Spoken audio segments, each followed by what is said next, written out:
여러분 안녕하세요. 양승훈 교수입니다. 반갑습니다. 자, 전기물리의학 강의 14강 강의를 시작하도록 하겠습니다. 여러분들. 자, 오늘은 전기생리학에 대해서 알아보는 시간을 갖도록 하고요. 저희가 이제 본격적으로 전기 치료를 이제 챕터들을 들어가기 이전에 앞서서 결국엔 우리가 이제 하려고 하는 것이 뭐예요? 임상적으로 전기를 가지고 사람을 치료하는 거잖아요. 그렇죠? 그래서 전기를 인체에 흘려 보내게 되면 결국에는 그 인체 각 조직에 전기가 흘러가면서 나타나는 생리학적 반응, 그 중에서도 가장 좀 이렇게 도미넌트한 반응으로서 나타날 수 있는 것이 근육의 수축 반응이겠죠. 자, 그래서 이 챕터에서는 전기 생리학 분야에서도 특히 근육이 어떻게 수축을 하고 그런 수축 생리에 의해서 전기에 대해서는 어떻게 반응을 할 수 있는지 그런 것들을 이해하기 위해서 근육의 수축 기전을 조금 더 면밀하게 살펴보는 그러한 시간을 갖도록 하겠습니다. 자, 그래서 그렇게 들어가기 위해서는 먼저 우리가 세포의 기본적인 어떤 기능들을 간단하게 이렇게 살펴보면서 물질의 이동, 그 다음에 뭐 거기에서 나타나는 중요한 기전 중에 나트륨 칼륨 펌프, 이런 것들을 우리가 한번 살펴보는 시간을 갖도록 하겠습니다. 자, 먼저 우리 몸은 굉장히 많은 세포들로 구성이 되어 있죠. 세포들로 구성이 되어 있는데, 세포들도 뭐 피부 세포냐, 뭐 뼈 세포냐, 근육 세포냐, 지방 세포냐에 따라서 신경 세포냐 모양이 각양각색 틀립니다. 자, 우리가 초등학교 때부터 세포 그릴 때 이렇게 네모난 상피세포 그려가지고 거기 안에 동그란 핵 그리고 막 이런 거 기억나죠? 자, 물론 그것도 뭐 세포의 일종이긴 한데, 어쨌든 우리 몸에 그렇게 모양은 다 다르지만 그 세포들이 공통적으로 갖고 있는 것은 뭐냐면 세포의 막을 갖고 있어요. 그래서 그 세포의 막이 세포의 안과 밖에서 나타나는 어떤 생리학적 현상들로부터 어떤 세포의 고유한 기능들, 기관들을 지키고 보호해주는 그런 역할을 하죠.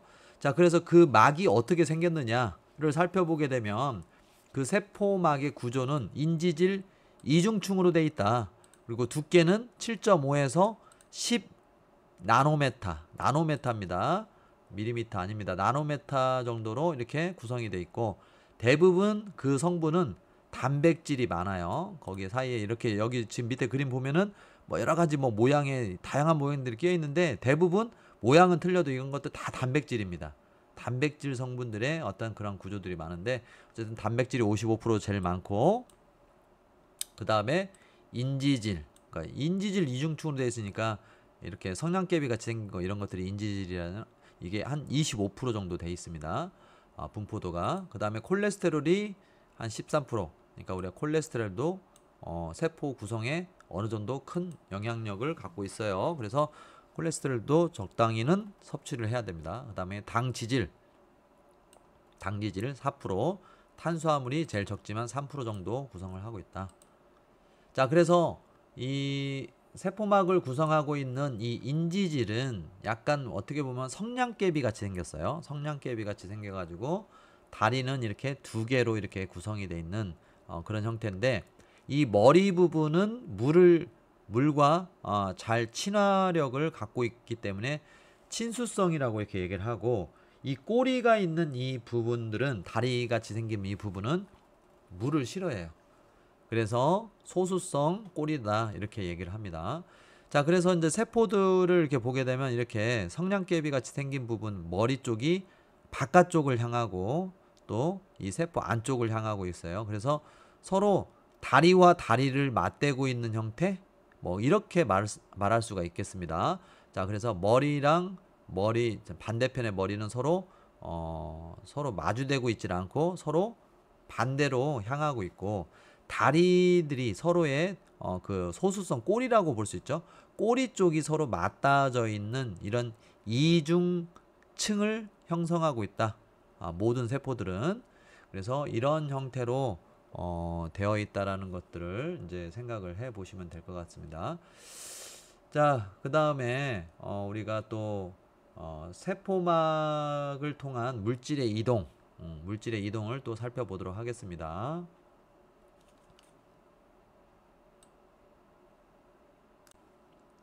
자, 다음으로는 세포막을 통한 물질의 이동에 대해서 알아보도록 하겠습니다. 자, 물질이 세포막을 통해서 이동할 때 에너지를 크게 두 가지, 즉 에너지를 쓰는 방식이 있고 에너지를 쓰지 않고 이동하는 방식이 있습니다. 자, 여기에서 세포막 물질의 이동, 수동수송 같은 경우는 우리가 단순 확산, 그 다음에 촉진 확산, 그 다음에 여과, 삼투 이렇게 네 가지가 있습니다. 자, 그래서 단순 확산 같은 경우는 고농도에서 저농도로 용질, 즉 입자의 알갱이를 말하는 게 용질인데 이 용질이 고농도에서 저농도로 이동하는 거고요. 그 다음에 촉진 확산 같은 경우는 똑같은 건데 거기에서 이런 그 인지질 이중층이 아까 그 막이 인지질 이중층으로 돼 있다고 했잖아요. 인지질 이중층에 그런 어떤 막단백질 같은 게 있었잖아요. 그 통로 수용체 같은 거 그런 게 수용체들이 다 단백질인데 그런 이동 통로 단백질로 돼 있는 이동 통로를 통해서 이렇게 고농도에서 저농도로 용질이 이동하는 그런 형태.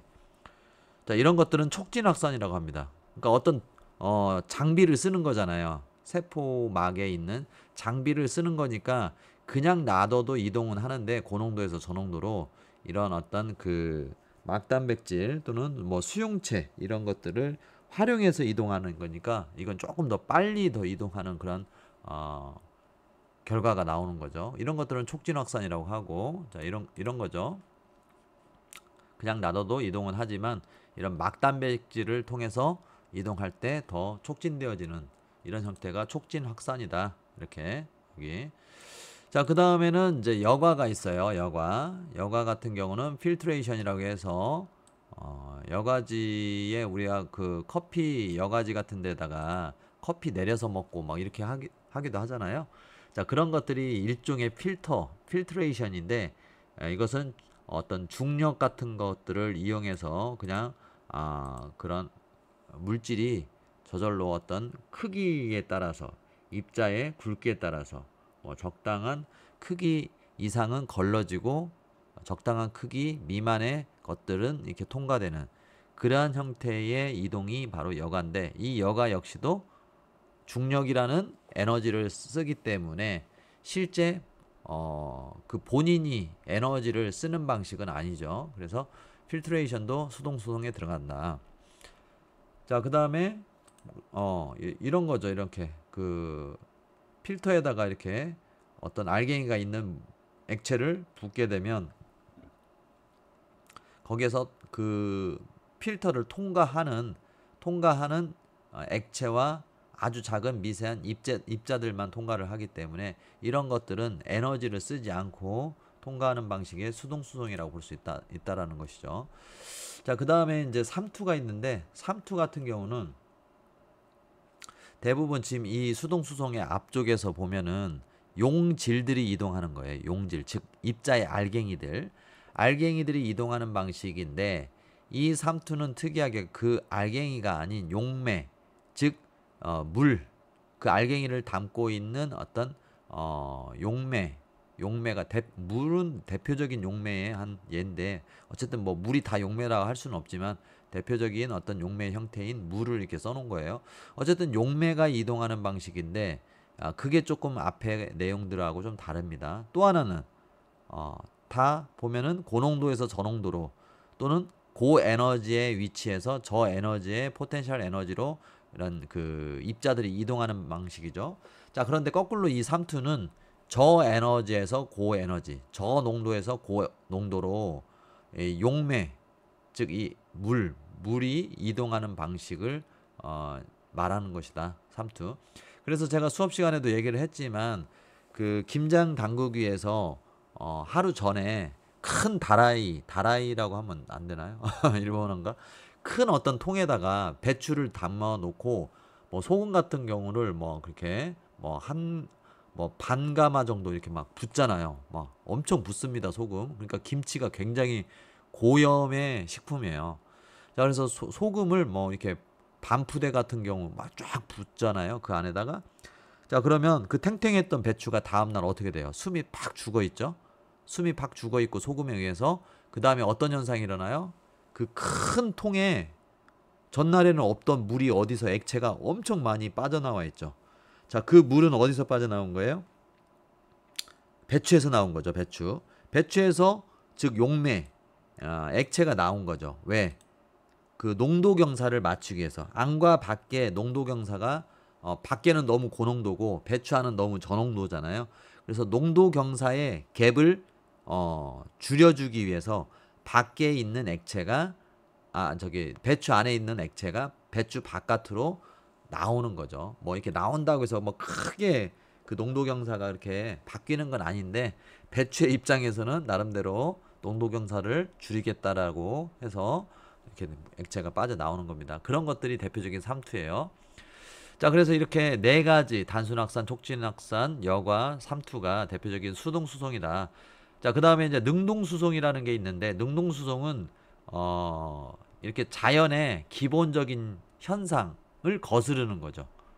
즉 자연의 기본적인 현상은 뭐예요? 고농도, 고밀도, 고에너지에서 저농도, 저밀도, 저에너지의 방향으로 이렇게 물질이 입자가 이렇게 흘러가는 형태인데 능동수송은 그거를 역행하는 거예요.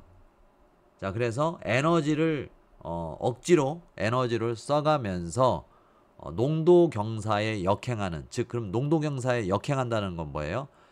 더 낮은 에너지에서 더 높은 에너지로 이렇게 입자나 물질을 역방향으로 보내는 거죠. 그럼 왜 보냅니까? 우리 인체의 어떤 항상성 유지, 호메오스타시스를 위해서 일정 수준의 이런 능동수송 개념인 펌프가 개입을 하는 거죠. 자, 그래서 펌프의 가장 대표적인 게 이제 여러분도 다 알고 있는 나트륨 칼륨 펌프죠. 나트륨 칼륨 펌프. 그래서 여기 플러스가 이제 빠졌는데 어쨌든 나트륨 칼륨 펌프가 가장 대표적인 우리 능동수송의 대표 주자다. 그러면 나트륨 칼륨 펌프만 있냐? 뭐 그 외에도 칼슘 펌프 같은 것도 있어요. 근수축 기전에서 쓰여지는 칼슘 이온이 있는데 이것도 어느 정도 근수축이 일어나고 나서는 다시 우리 그 원래 그 저장돼 있던 그 뭐라고 합니까? 터미널 시스템이죠. 종말수조. 종말수조로 다시 복귀시킬 때 칼슘 펌프가 작동된다. 자, 이런 것들 수업 시간에서 얘기했었어요. 자, 그래서 능동수송과 수동수송에 대해서 알아봤고, 자, 그래서 우리는 오늘 이 능동수송 중에서도 대표적인 나트륨 칼륨 펌프, 우리 인체 항상성 유지 기전에 아주 밀접하게 관련이 돼 있는 나트륨 칼륨 펌프, 물론 칼슘 펌프도 있지만 이거를 중심으로 좀 알아보고, 칼슘 펌프는 근수축 기전에서 살짝 나옵니다. 거기서 또 언급을 하도록 하겠습니다. 자, 그래서 우리가 이제 능동수송의 대표주자 나트륨 칼륨 펌프, 소디움 포타슘 펌프라고도 하죠. 이 펌프를 한번 알아보면은, 자, 이 펌프 같은 경우는, 자, 우리 인체에 존재하는 모든 세포들은 이렇게 세포, 이 네모가 세포라고 했을 때요, 세포 안과 밖에 농도 경사가 있습니다. 농도 경사가 있고, 세포 안에는 이렇게 칼륨 이온이 좀 더 많고, 세포 바깥에는 칼륨 이온이 적게 이렇게 분포되어 있어요. 자, 그래서 이 칼륨 이온들이 분포되어 있는 그 양에 의해서 농도 경사를 따져보면은 어디가 농도 경사가 많습니까? 농도가 더 높습니까? 칼륨의 경우는 세포 안이 더 농도가 훨씬 높고, 그래서 제가 이렇게 좀 크고 바깥에는 작은 노란 원으로 그려놨죠. 자, 그래서 농도 경사에 의해서 이렇게 바깥쪽으로 이동하게 돼 있습니다. 뭐가? 이 칼륨이 가만히 놔두면 이 자연 상태에서 칼륨 이온은 안쪽에서 바깥쪽으로 슬금슬금 나가게 돼 있어요. 고에너지이기 때문에 안쪽이 저에너지인 바깥쪽으로 그 에너지 갭을 줄여주기 위해서 바깥으로 나가는 거죠. 자, 나트륨 같은 경우는 오히려 바깥에가 농도가 높아요. 자연 상태에서. 자, 그래서 안쪽은 작게 그려놨죠. 제가 핑크빛으로. 그래서 가만히 놔두면 자연 상태에서 나트륨은 계속 안쪽으로 들어가려고 하는 그러한 현상이 있습니다. 자, 그래서 이제 어느 순간이 되면은 나트륨이 계속 안쪽으로 많이 들어가 있겠죠. 그 다음에 칼륨은 어느 순간이 되면 바깥으로 더 상당히 많이 나가 있겠죠. 자, 어느 정도 나가면 원래 이제 우리 인체 호메오스타시스를 유지하기 위한 그 수준으로 다시 복귀시키는 작용이 일어나요. 칼륨 안쪽으로 다시 들어가. 너무 많이 바깥으로 너무 많이 나왔어. 안쪽으로 들어가 하고 이렇게 들여보내는 거죠. 나트륨의 입장도 마찬가지예요. 나트륨 안 돼. 너무 많이 안으로 너무 많이 들어갔어. 원래 자리로 나가자 하고 거꾸로 나트륨은 바깥으로 어느 순간이 되면 이 나트륨 칼륨 펌프가 개입해서 안으로 많이 들어와 있는 나트륨 이온을 바깥으로 빼내죠. 나트륨은 거꾸로 바깥으로 빼고 칼륨은 거꾸로 안쪽으로 이렇게 다시 원위치 복귀시키죠. 자, 이렇게 하는 것이 나트륨 칼륨 펌프인데, 이 나트륨 칼륨 펌프 같은 경우는 그래서 인체 항상성 유지 기전에 매우 중요한 기전으로 작동한다 라는 말을 했었어요. 그래서 예전에 제가 이제 말을 했지만 수업 시간에도 이런 것들을 언급을 했지만, 그래서 나트륨 칼륨 펌프 이렇게 이건 자연 상태에서의 어떤 이온 농도의 분포도고, 나트륨 칼륨 펌프를 보려면 여기에서 우리가 제가 이거를 그리진 않았네요. 자, 그래서 인체 항상성 유지 기전에 굉장히 중요한 역할을 한다 라는 거, 그것을 알아두시면 좋을 것 같아요. 그래서 나트륨 써놓으면 좋겠죠. 나트륨 칼륨 펌프의 경우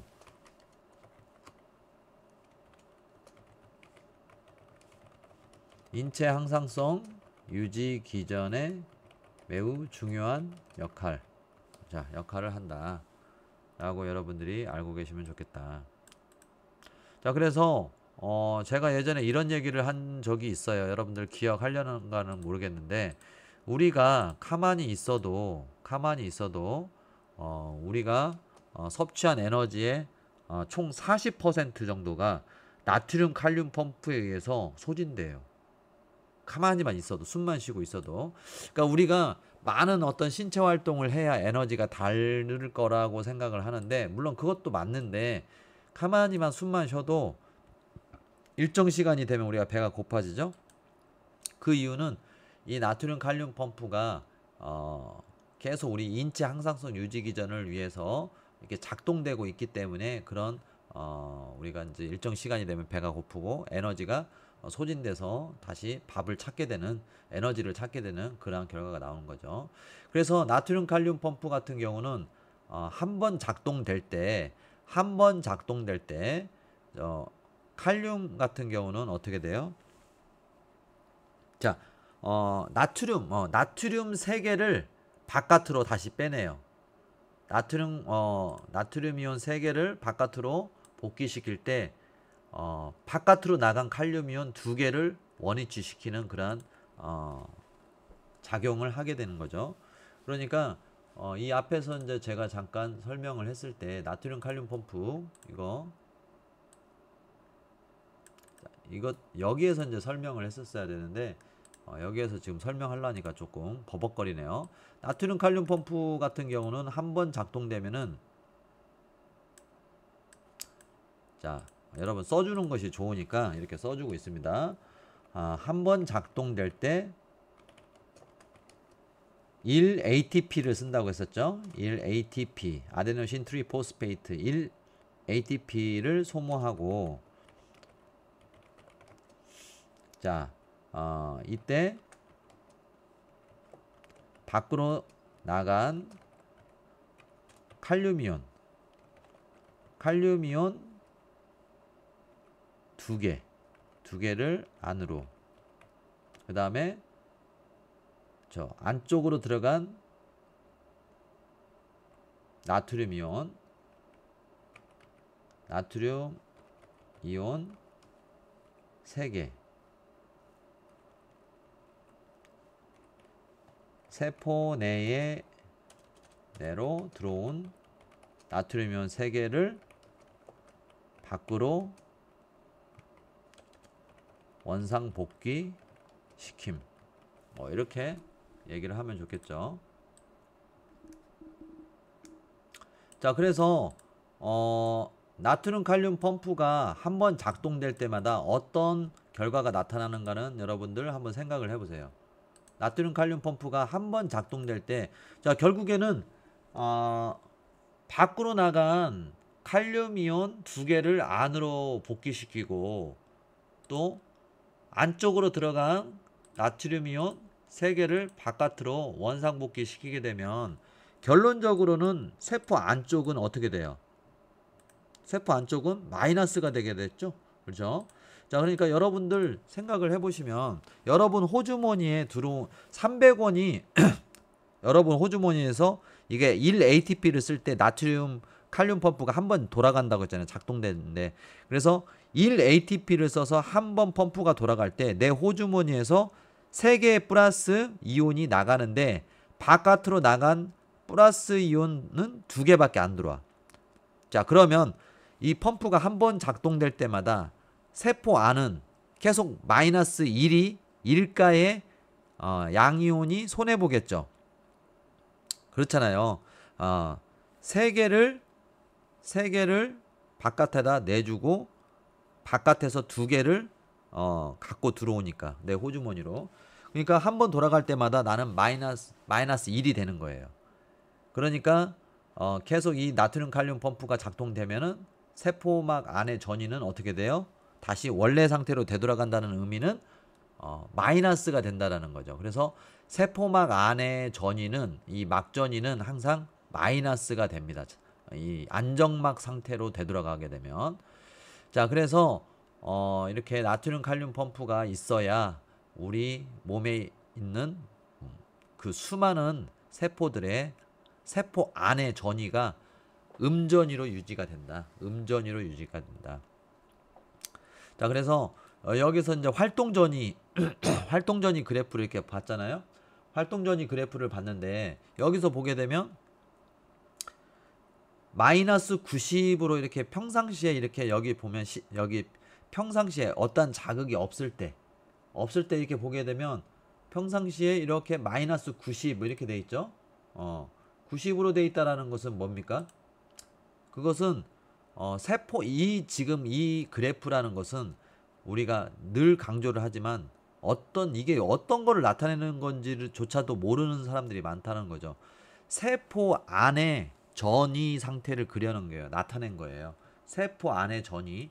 그러니까 지금 이 검은색 선, 여기 초입에 여기 시작되는 이 검은색 선, 자, 이것은 결국에는 처음 자극이 없는 자연 상태에서 이게 이렇게 마이너스 90 정도를 나타내고 있다라는 것을 표현해 주고 있는 그림입니다. 자, 그래서 여러분들이, 자, 모든 세포는 꼭 90이냐? 그건 아니에요. 뭐 어떤 세포는 뭐 근육세포 틀리고, 뼈세포 틀리고, 그 다음에 지방세포 틀리고, 피부세포 틀린데, 대략 마이너스 70에서 마이너스 90 사이입니다.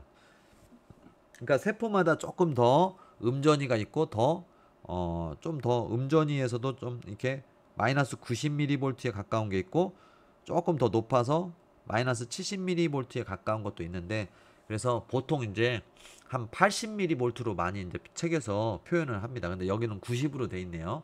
자, 어쨌든 이렇게 세포막 안 전이는 음전이를 나타내고 있다라는 거예요. 평상시에. 자, 그래서 아까도 이렇게 표현을 해줬지만 세포막 안에는 이렇게 나트륨 칼륨 펌프라는 이런 지킴이가 있기 때문에, 인체 항상성 유지를 해주는 지킴이가 있기 때문에 항상 음전이를 나타내고 있다. 나트륨 칼륨 펌프가 돌아가고 있는 한은 이 세포막 안의 전이는 음전이다. 자, 그렇게 기억하시면 돼요. 자, 그래서 이렇게 음전이를 나타내고 있는데 이 음전이를 나타내고 있는 상태에서 자극이 들어오게 되면 여기에서 이렇게 활동전이가 만들어져서 활동전이가 이렇게 흥분 발사를 하고 이렇게 다시 원래 상태로 다시 되돌아오는 이러한 그래프를 나타내는데 이것을 우리는 활동전압 또 활동전압 그래프 이렇게 말을 합니다. 자, 그래서 이 활동전압에 대한 내용은 우리가 또 다음 강의 시간에서 15강이죠. 거기서 좀 자세하게 다루는 시간을 갖도록 하겠습니다. 자, 여러분들 오늘 물질의 이동 다뤄봤는데요. 물질의 이동과 그 다음에 그 중에서도 능동수송의 대표 주자인 나트륨 칼륨 펌프 여러분들 잘 공부하셨기를 바라면서 다음 시간에 이어서 활동전이 추가적으로 더 알아보는 시간 갖도록 하겠습니다.